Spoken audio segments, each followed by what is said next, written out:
नमस्कार दोस्तों, स्वागत है मेरे एक नए वीडियो में। आज हम एक बहुत इंपॉर्टेंट टॉपिक को समझेंगे, principles of plant disease management. इसका मतलब होता है पौधों को होने वाले बीमारियों से बचाने और उनकी सुरक्षा करना, मतलब उनको कैसे सेफ्टी प्रोवाइड करें जिससे हमारी फसल हेल्थी हो, मतलब अच्छा हो, और प्रोडक्शन का लॉस ना हो, मतलब प्रोडक्शन भी अच्छा हो। इस वीडियो में हम बात करेंगे chemical controls, biological controls, cultural practices, host resistance variety और उनमें क्या क्या कैपेबिलिटीज़ रहते हैं, और आईडीएम के बारे में जानेंगे, वो भी एकदम सिंपल और इंटरेस्टिंग तरीके से। तो चलिए स्टार्ट करते हैं। सबसे पहला स्लाइड देखते हैं, what is plant disease management. सबसे पहले ये जान लेते हैं कि प्लांट डिजीज़ मैनेजमेंट क्या होता है। तो सबसे पहले ये समझना ज़रूरी है कि प्लांट डिजीज़ मैनेजमेंट होता क्या है। ये एक ऐसा प्रोसेस है जिसमें हम अलग अलग तरीके यूज़ करके पौधे में होने वाली डिजीज़ को या तो होने ही नहीं देते, या फिर अगर हो गई है तो उनको ट्रीटमेंट करके उन्हें कंट्रोल करते हैं। Plant disease management involve all strategies use to prevent, reduce और eliminate plant disease to protect crop yield and quality. या फिर अगर हो गई है तो उनको ट्रीटमेंट करते हैं, है ना। इसका मेन गोल होता है कि क्रॉप का जो यील्ड और क्वालिटी को प्रोटेक्ट कर सकें। जैसे इंसान को डॉक्टर की ज़रूरत होती है, वैसे ही प्लांट्स के लिए भी कुछ टेक्निक्स होती हैं जिससे उन्हें हेल्थी बनाए रख सकते हैं हम लोग, है ना। उसके बाद नेक्स्ट स्लाइड देखते हैं, major principles of disease management. क्या क्या है major principles? Avoidance, exclusion, eradication, protection, resistance, therapy, integrated disease management. देखो, डिजीज़ कंट्रोल के कुछ बेसिक प्रिंसिपल्स होते हैं, जैसे कि एवोइडेंस मतलब डिजीज़ से बचने के लिए ऐसा समय या जगह पर खेती करना जहाँ डिजीज़ का रिस्क कम हो, मतलब उसका रिस्क बहुत कम हो, लो हो। एक्सक्लूज़न मतलब डिजीज़ कॉजिंग ऑर्गेनिजम्स को फील्ड में आने से रोकना, जैसे क्वारंटाइन। इरेडिकेशन अगर डिजीज़ आ गई है तो उसको पूरी तरह से ख़त्म करना, उसके सोर्स को ही ख़त्म कर देना जिससे वो फैल रहा है, जैसे इन्फेक्टेड प्लांट्स या वीड्स को निकालना, जैसे बोलते हैं ना वीड का इरेडिकेशन करना, वैसे ही डिजीज़ का। प्रोटेक्शन, प्रिवेंटिंग मेथड्स का यूज़ करना, जैसे फंगीसाइड स्प्रे करना प्रोटेक्शन के लिए। रेजिस्टेंस मतलब रेजिस्टेंस वैरायटी ग्रो कर लेना जिससे वो डिजीज़ ना हो पाए उस प्लांट को। थेरेपी मतलब अगर डिजीज़ हो गई हो तो उसका ट्रीटमेंट करना, जैसे हीट ट्रीटमेंट हो गया या केमिकल क्योरिंग हो गया। और सबसे important integrated disease management, most important, जिसमें सभी मेथड्स को मिला के यूज़ करते हैं।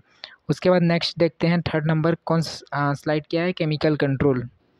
केमिकल कंट्रोल मतलब use of fungicides, bactericides, nematicides etcetera, systematic and contact chemical used, example mancozeb and carbendazim.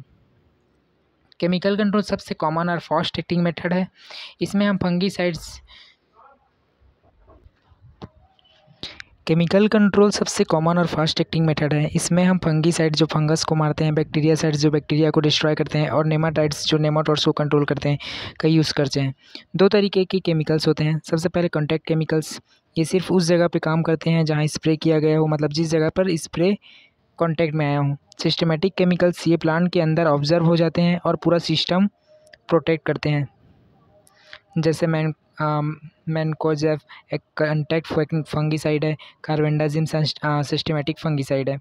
Chemical control quick result देता है, लेकिन ओवर यूज़ से रेजिस्टेंस और पॉल्यूशन भी हो सकता है, इसलिए समझदारी से यूज़ करना चाहिए किसको, केमिकल कंट्रोल्स को। नेक्स्ट स्लाइड देखते हैं, host plant resistance, growing disease resistance, crop variety, economical and eco friendly method. जैसे एग्जांपल के लिए कौन सा है, पूसा बासमती 1 किसके लिए रेजिस्टेंस है, बैक्टीरियल ब्लाइट डिजीज़ के लिए। होस्ट रेजिस्टेंस का मतलब है ऐसी फसल की वैरायटी लगाना जो किसी डिजीज़ के प्रति नेचुरली इम्यूनी हो। जैसे ह्यूमंस में कुछ लोगों को कॉमन कोल्ड जल्दी नहीं होता, वैसे ही कुछ प्लांट्स वैरायटी होती हैं जो किसी स्पेसिफिक डिजीज़ के खिलाफ रजिस्ट करती है, मतलब रेजिस्टेंस वैरायटी होती है। ये मेथड बहुत इको फ्रेंडली और कॉस्ट इफेक्टिव होता है, क्योंकि ना ज़्यादा केमिकल्स लगता है ना लेबर। जैसे कि पूसा बासमती 1 बताया मैं, ये बैक्टीरियल ब्लाइट के लिए रेजिस्टेंस वैरायटी है। इससे ना सिर्फ डिजीज़ कंट्रोल होती है बल्कि पेस्टिसाइड कंट्रोल भी बचती है, मतलब पेस्टिसाइड्स का कॉस्ट भी बचती है और कंट्रोल भी प्रॉपर होती है। नेक्स्ट स्लाइड देखते हैं, cultural practices, crop rotation, deep plogging, proper spacing, clean seeds and field sanitation, avoiding water stagnation, cultural practice का मतलब है फार्मिंग के तरीके को इस तरह से प्लान करना कि डिजीज़ होने के चांस बहुत कम हो या लो हो जाए। जैसे क्रॉप रोटेशन, अगर आप हर साल वही क्रॉप उगाएंगे तो उस डिजीज़ का पैथोजन फील्ड में बनाए रहेगा, मतलब वो डिजीज़ बार बार आते रहेगा। क्रॉप चेंज करने से पैथोजन का लाइफ साइकिल ब्रेक हो जाता है क्योंकि उसको फेवरेबल कंडीशन नहीं मिल पाता। डीप प्लॉगिंग, इससे सोयल बर्न पैथोजन सूरज की रोशनी से डिस्ट्रॉय हो जाते हैं। फिर प्रॉपर स्पेसिंग, प्लांट के बीच में डिस्टेंस रखने से एयर सर्कुलेशन होता है और ह्यूमिडिटी कम होता है जो डिजीज़ को फैलने से रोकती है।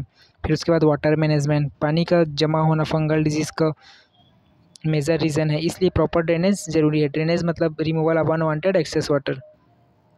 उसके बाद फील्ड सैनिटेशन, साफ़ सुथरी खेती में हेल्थी खेती होती है। इन्फेक्टेड प्लांट रेसिड्यू को फील्ड में ना छोड़ना, मतलब जो भी इन्फेक्टेड रेसिड्यू है उसको डिस्ट्रॉय कर देना फील्ड में। उसके बाद नेक्स्ट स्लाइड देखते हैं, biological control, using beneficial microorganisms to control pathogens like bioagents like Trichoderma, Pseudomonas etcetera, safe for environment. देखो, बायोलॉजिकल कंट्रोल एक नेचुरल और इन्वायरमेंटल फ्रेंडली मेथड है। इसमें हम कुछ बेनिफिशियल माइक्रो ऑर्गेनिजम्स का यूज़ करते हैं जो हार्मफुल पैथोजेंस से कम्पीट करके उन्हें मार देते हैं या उनकी ग्रोथ को रोक देते हैं, मतलब इनहिबिट कर देते हैं। जैसे ट्राइकोडर्मा एक फंगस है जो दूसरे हार्मफुल फंगस को खा जाता है। जैसे स्यूडोमोनास एक बैक्टीरिया है जो पैथोजन के ग्रोथ को इनहिबिट करता है। इस मेथड का फ़ायदा ये है कि ये नेचर के बैलेंस को बिगाड़ता नहीं और सोयल हेल्थ भी अच्छी बनाए रखता है। ये स्पेशली ऑर्गेनिक फार्मिंग में काफ़ी यूज़ होता है ताकि जो सोयल डिग्रेडेशन है वो बहुत कम हो। नेक्स्ट स्लाइड देखते हैं, इंटीग्रेटेड डिजीज़ मैनेजमेंट, जिसे क्या बोलते हैं हम लोग, IDM, combines all methods chemical, biological, cultural and resistance. इसका गोल क्या है, sustainable and eco friendly disease control, minimum chemical use. देखो, इंटीग्रेटेड डिजीज़ मैनेजमेंट यानी IDM सबसे स्मार्ट और बैलेंस्ड अप्रोच है। इसमें हम केमिकल, बायोलॉजिकल, कल्चरल और होस्ट रेजिस्टेंस सभी तरीकों का एक सही कॉम्बिनेशन यूज़ करते हैं, मतलब सभी को जोड़ के यूज़ करते हैं, सभी का कॉम्बिनेशन। जैसे अगर आपने डिजीज़ रेजिस्टेंस वैरायटी लगाई है, साथ ही क्रॉप रोटेशन और क्लीन सीड का यूज़ किया और ज़रूरत पड़ने पर केमिकल स्प्रे भी किया, तो ये क्या हो गया, IDM हो गया, इंटीग्रेटेड डिजीज़ मैनेजमेंट, मतलब कम्बिनेशन है सभी का मैनेजमेंट का। इसका मेन गोल होता है long term disease control with minimum chemical use. ये मेथड इन्वायरमेंटल फ्रेंडली भी है और फार्मर्स के लिए सस्टेनेबल भी है, मतलब सॉइल डिग्रेडेशन भी नहीं होगा। आज के टाइम में जब ऑर्गेनिक और सेफ फार्मिंग की डिमांड बढ़ रही है, IDM एक बहुत ही अच्छा और उपयोगी साबित हो सकता है और एक इम्पॉर्टेंट कंसेप्ट है ये। उसके बाद कंक्लूजन देख लेते हैं, using a combination of this method ensure long term plant health and sustainable method.